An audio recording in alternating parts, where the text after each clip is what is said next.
Një ciklon që vjen nga Turqia do të sjellë shi, breshër dhe bubullima në të gjithë territorin e maqenisë së veriut. Drejtoria për punë hidrometeorologjike informoi se të martën dhe të mërkurën do të ketë vranësira të paqëndrueshme, të shoqëruara me shi, bubullima dhe erë të përforcuar. Lokalisht, proceset do të jenë më intensive, merreshje më të dendura shiu, erë të fortë dhe paraqitje të breshërit. Nga drejtoria sqarojnë se të njëjtën do të ketë paraqitje të izoluara të motit të paqëndrueshëm me rreshje të rrëmbyeshme shiu dhe bubullima, ndërsa nga e premtja pason një periudhë me mot kryesisht me diell dhe më të ngrohtë, kur temperaturat ditore kudo do të jenë mbi 30 gradë Celsius.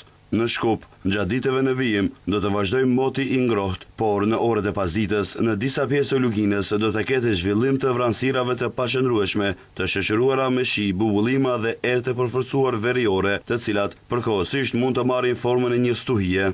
Drejtoria rekomandon që në rast të paraqitjes së shkarkimeve elektrike ose rufeve, të mos qëndrohet në hapësira të hapura dhe në pemë të vetmuara.